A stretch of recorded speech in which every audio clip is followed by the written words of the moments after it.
Bonjour à toutes, bonjour à tous, bienvenue sur le plateau d'Ensemble Nous Poumons. Ensemble Nous Poumons, c'est un collectif d'experts associatifs et de professionnels de santé. Et tous ensemble, nous allons évoquer aujourd'hui le cancer du poumon.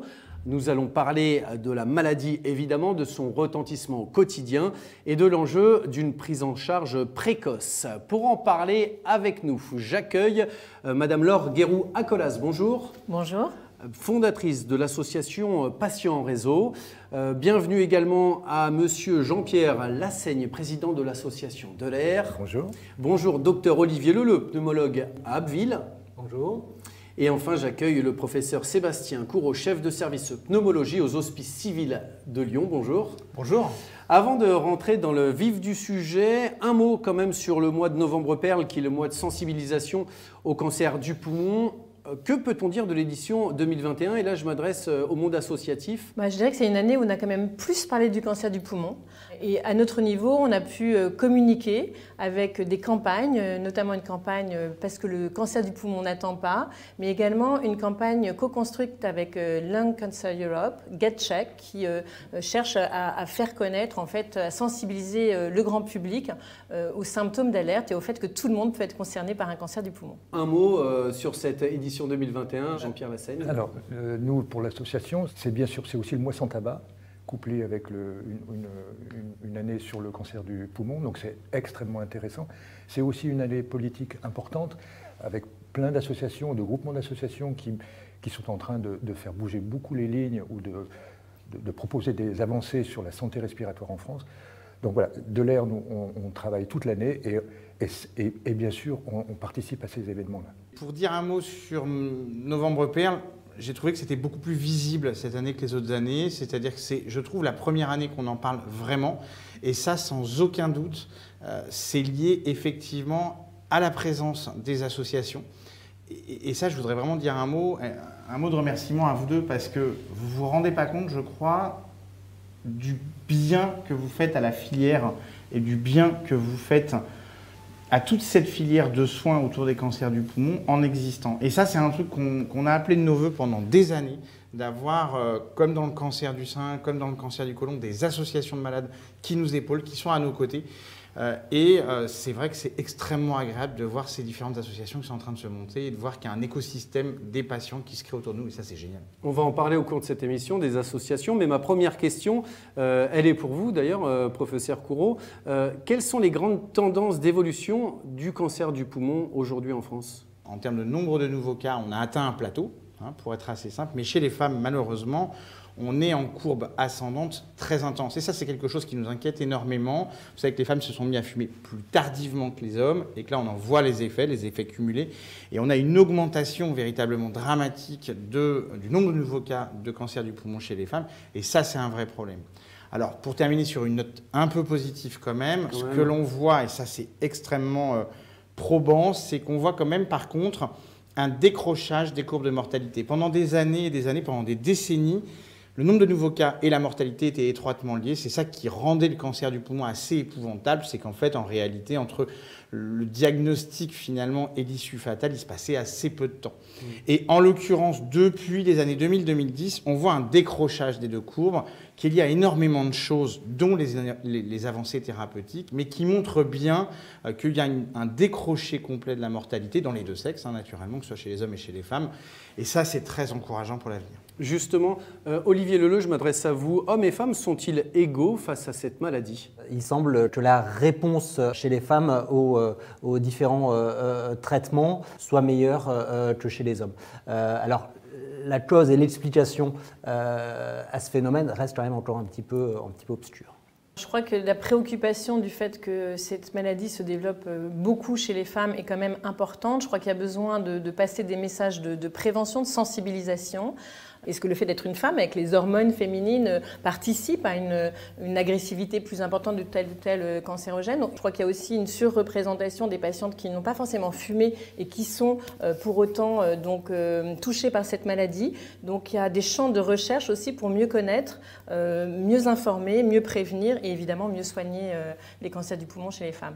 Existe-t-il un facteur héréditaire? Oui, il semble exister des facteurs héréditaires parce qu'on a montré que les antécédents de cancer dans une famille peuvent favoriser justement l'arrivée d'un cancer. Mais là aussi, je pense que là aussi, on a beaucoup de travaux de recherche en cours et beaucoup d'explications qui seront disponibles dans les années à venir. Le tabac, c'est le principal facteur de risque de cancer du poumon. Oui, évidemment. La consommation active de tabac sous toutes ses formes lorsqu'il est inhalé est effectivement le principal facteur de risque de cancer du poumon. Mais attention de ne pas oublier quelque chose qui paraît évident mais qu'on oublie parfois, c'est le tabagisme passif. Le tabagisme passif est un facteur de risque très important de cancer du poumon et j'insiste vraiment sur le message, notamment lorsqu'il survient pendant l'enfance. Et ça, c'est un message de prévention assez simple et qui maintenant est bien diffusé, mais qu'il convient vraiment de prendre en considération.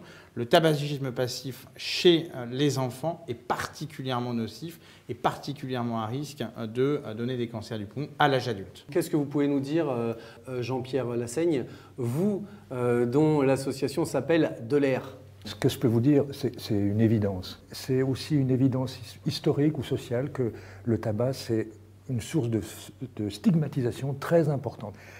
En gros, c'est « t'as fumé, t'as voulu, tu l'as eu ». Voilà. On sort de ça, et je pense qu'il faut continuer de travailler là-dessus pour vraiment déstigmatiser. Il faudra aborder le tabac sous l'angle de l'addiction. C'est pourquoi on est addict. Le tabac, c'est un produit. Voilà. Ça n'empêche qu'après, il faudra parler prévention. Et je pense qu'on a beaucoup à rediscuter de la prévention, la technique qu'on voit d'aujourd'hui, mais plutôt faire valoir un prendre soin de soi dans l'éducation des tout jeunes enfants, c'est-à-dire finalement pour éviter de tomber dans une addiction. Voilà, pour trouver du plaisir à vivre, comme on est des animaux de plaisir, donc continuer, mais pas avec des choses qui nous font souffrir. Pour plein de raisons, les facteurs environnementaux, nos facteurs, notre emploi, notre hygiène de vie, et ce que je veux dire, nos gènes, notre déterminisme génomique, et ce qu'il faut avoir en tête, c'est qu'à tabagisme égal, vous et moi, on n'aurait pas le même risque de cancer du poumon. Donc, en d'autres termes, certes, effectivement, chez quelqu'un qui a fumé beaucoup, probablement qu'il ne l'aurait peut-être pas eu sans avoir fumé, mais pour autant, je veux dire, le tabac vient s'inscrire dans un ensemble et il faut beaucoup déstigmatiser et déculpabiliser la personne, le déculpabiliser vis-à-vis de lui-même déjà, et puis vis-à-vis de l'entourage. Cette stigmatisation, elle peut être active aussi sur des gens qui n'ont jamais fumé. C'est-à-dire que tout le monde est dans le même sac. Et ça, c'est particulièrement injuste aussi. Voilà, donc on travaille à ça, sans oublier bien sûr que le tabac est quelque chose de capital. Et sorti du tabac, justement, quels sont les autres facteurs de risque? Je me tourne vers le monde médical. Je pense qu'on a deux grosses catégories de risques. Une partie, on va dire, professionnelle. Alors il y en a qui sont connus, l'amiante, il y en a qui sont un petit peu moins connus. Donc il y a la silice, il y a toute l'industrie autour du diesel. Puis après on a les facteurs de risque, on va dire plutôt environnementaux. C'est clair qu'il y a la pollution qui joue un rôle. Il y a aussi le radon dans certaines régions. En dehors du tabagisme, qui est quand même 80% des causes de cancer, on a ces facteurs professionnels. Donc là aussi, il y a une éducation vis-à-vis des médecins du travail, des médecins généralistes, des patients eux-mêmes, pour qu'ils soient aussi au courant des toxiques avec lesquels ils travaillent. Et puis il y a toutes ces choses environnementales où là, par contre, le patient lui-même a un peu de mal à réagir face à ça, quoi. On va parler des patients justement avec vous, Sébastien Courreau. Quels sont les signes d'alerte? Ils sont multiples? Ils sont multiples, ils ne sont pas spécifiques, ils sont tardifs. C'est ça qu'il faut retenir en fait, et c'est ça tout le piège du cancer du poumon. Chaque chose a son importance, notamment le côté tardif. Le poumon profond n'est pas innervé. En d'autres termes, le poumon profond ne fait pas mal. Et donc vous pouvez avoir quelque chose qui va se développer au sein de votre poumon, tant qu'elle ne touche pas vos os ou qu'elle ne touche pas votre plèvre, ça ne fera pas mal. Or, vous savez que les signaux d'alerte traditionnels du cancer, c'est la douleur, on y pense souvent, le saignement, pareil, ça va saigner de manière mais très tardive malheureusement le cancer du poumon, et puis la grosseur. On ne peut pas palper son poumon, c'est pas bien possible. Tout ça fait que c'est très tardif. Donc on peut retenir globalement quand même des éléments importants. Une toux prolongée, ça c'est quelque chose d'important. Une douleur thoracique qui persiste. Une altération de l'état général. Ce qu'on appelle une altération de l'état général, c'est vraiment une fatigue assez subentrante, assez permanente, assortis d'une perte de poids et d'une perte d'appétit. Ça, c'est des symptômes qui, de manière générale, font évoquer un cancer en règle générale. Quand on a la toux, la douleur thoracique, éventuellement un peu d'essoufflement également, évidemment, on va logiquement aller chercher.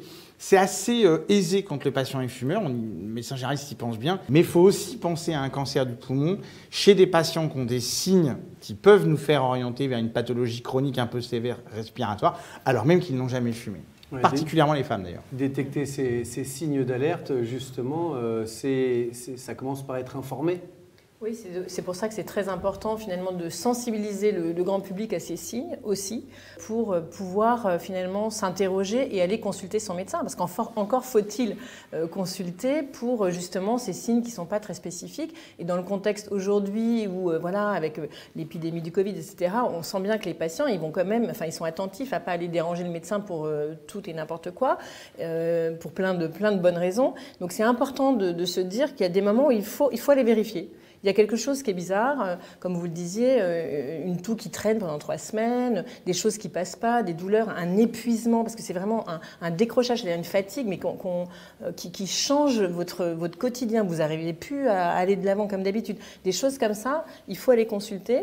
Et c'est vrai que quand on est non-fumeur, on oublie peut-être de dire que ses parents fumaient quand on était petit ou qu'on était dans une région avec du radon. Bref, on n'est pas forcément au courant de tout ça. Donc c'est important de juste se dire, il y a des signes qui doivent dire, bon, allez consulter, il vaut mieux vérifier avec votre médecin que vous soyez fumeur ou non fumeur. Finalement, toute personne qui a des poumons est susceptible de pouvoir avoir une maladie du poumon. La détection de la maladie est compliquée, donc, et pourtant c'est le nerf de la guerre, vous me confirmez, Olivier Leleu? La détection précoce permet la guérison, en fait.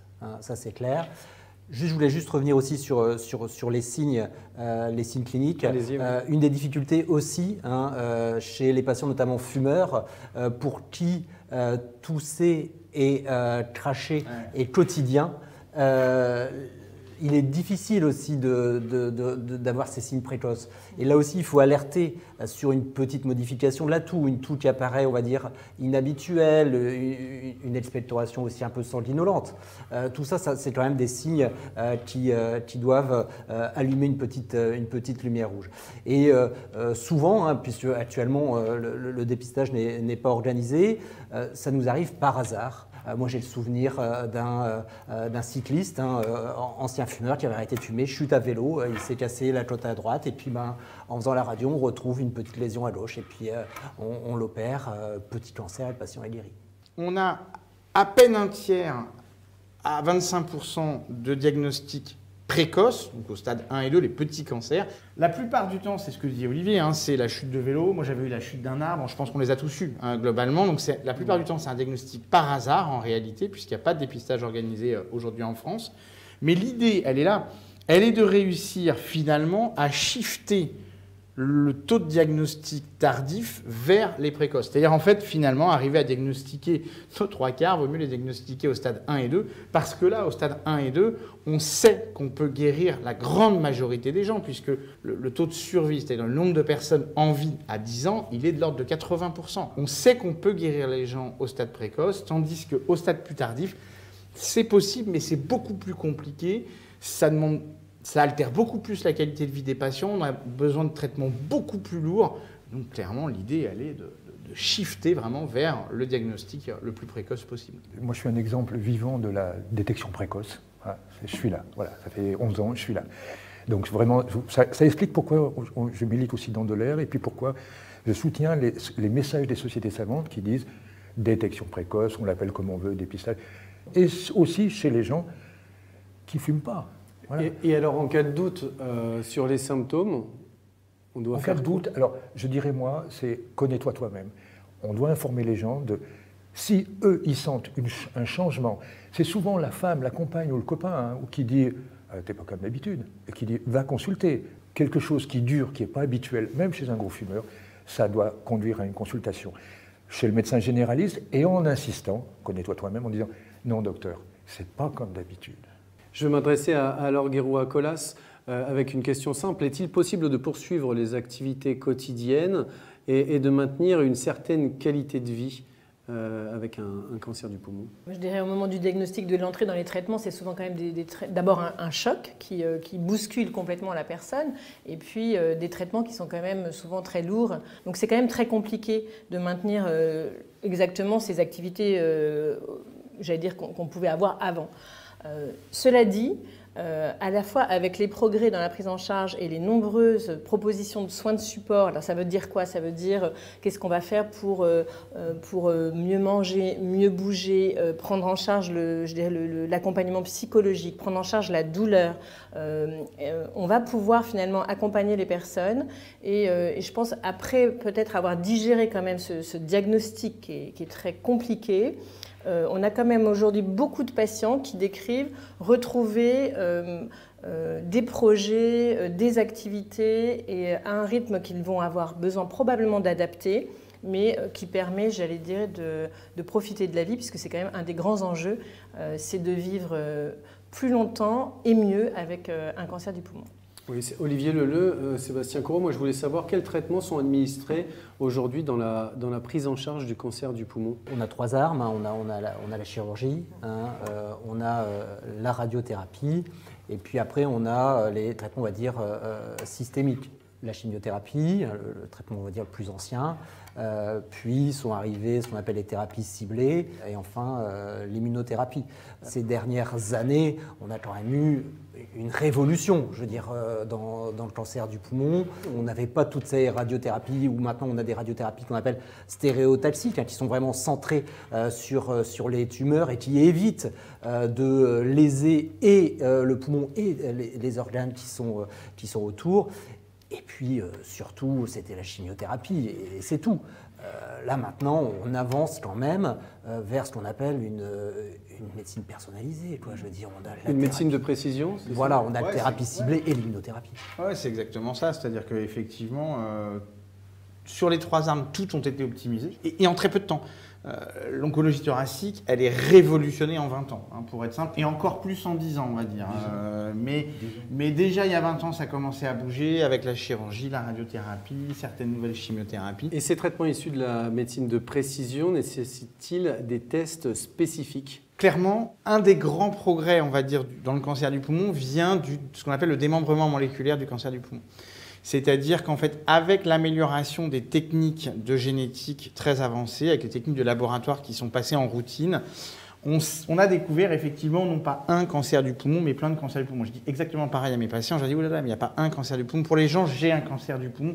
En fait, pour nous, il y en a plein de différents. Et ces cancers du poumon, tous différents, en fait, c'est très important parce qu'ils ne se traitent pas du tout de la même manière, ils n'ont pas du tout le même pronostic. Et je pense qu'on est une des disciplines très clairement, peut-être un peu avec les hématologues, les plus en pointe sur l'aspect de biologie moléculaire, parce que nous, la biologie moléculaire, c'est le cœur de notre quotidien, c'est le cœur de notre raisonnement. Il n'y a pas une seule réunion de concertation pluridisciplinaire où la première question qu'on pose, c'est qu'est-ce qu'il a comme mutation, quelles sont les altérations, est-ce qu'on a bien fait le séquençage de nouvelle génération. Donc, tous les patients, leurs biopsies sont totalement, séquencées. On va séquencer tout le génome de la tumeur et s'assurer, effectivement, regarder quelles sont les altérations.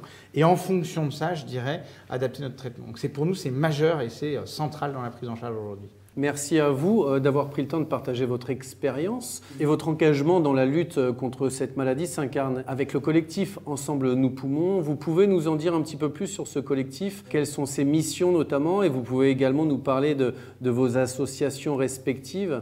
Déjà, moi je pense que c'est une chance formidable pour une association comme la nôtre de participer à ce collectif Ensemble Nous Poumons, parce qu'effectivement il y a beaucoup de messages pour faire bouger les choses. C'est vraiment un sujet de santé publique. Enfin, il faut vraiment qu'on change la donne pour tous ces patients, mais globalement pour tous ceux qui pourraient demain être diagnostiqués d'un cancer du poumon.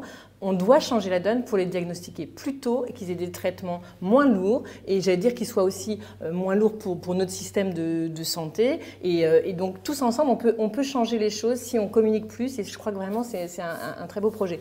Alors juste, donc mon réseau cancer du poumon dans la pratique, c'est donc un réseau social qui est donc dédié aux patients et aux proches, accessible quel que soit le lieu de vie, quel que soit le lieu de soins. Et en fait, on est une sorte de facilitateur du quotidien des personnes face à l'épreuve de cette maladie. Un des grands atouts, c'est que les personnes sont toutes concernées par le cancer du poumon. Donc ça fait permettre de baisser la garde, il n'y a plus de tabou. Et on va aussi pouvoir se retrouver, par exemple, selon ces fameux sous-groupes, en fait, selon ces différentes formes de cancer du poumon. Et puis on participe à faire circuler de l'information, des adresses, découvrir d'autres associations, des contenus d'information utiles, parce que c'est compliqué, le cancer du poumon aujourd'hui. Donc c'est très important que les médecins nous expliquent, qu'on ait des supports d'information pour que les personnes puissent, en fonction de l'étape où elles en sont, mieux comprendre ce qui leur arrive, ce qu'elles peuvent mettre en place. Et notamment avec les révolutions aussi thérapeutiques, il y a si finalement on a bien répondu à son traitement, si on va bien aujourd'hui, pour certaines personnes, on va pouvoir reprendre le chemin du travail, par exemple. Mais c'est très nouveau, donc la plupart des personnes qui sont dans ces situations, en fait, elles ne sont pas forcément très bien accueillies par le monde du travail, qui dit bah non, mais toi, tu avais un cancer du poumon, on t'avait mis...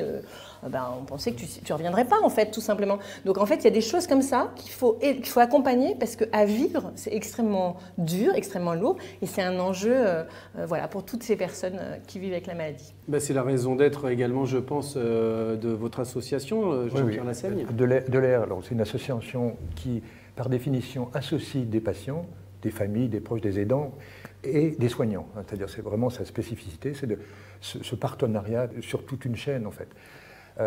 Donc, les missions qu'on a, c'est faire de l'information, effectivement. Les patients se posent tellement de questions. Les familles, les aidants sont souvent... C'est comme un accident de la route. Vous prenez le 30 tonnes dans la figure et tout le monde est impacté.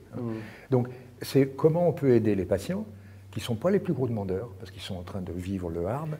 Comment on peut aider les familles qui sont autour, parce que c'est des moments extrêmement compliqués. On met en place des groupes d'aide avec des thérapeutes, avec des professionnels. On fait de l'information, on a un site internet, enfin, une vie classique. On a un comité scientifique de haut niveau, et il y en a d'autres sur toute la France. Voilà, c'est ça le travail, c'est de rapporter, d'être des passeurs d'informations, de pouvoir répondre quand on nous demande, et puis de militer. Un travail d'arrière-cour aussi qui est de dire les usagers aujourd'hui, la commission des usagers dans tous les hôpitaux. Voilà. C'est-à-dire qu'on fait remonter l'ascenseur, et ça c'est le côté militant, pour une détection précoce, quelle qu'elle soit, pour une égalité territoriale. On est dans des populations souvent défavorisées, enfin, les plus précaires, donc c'est lutter contre la précarité.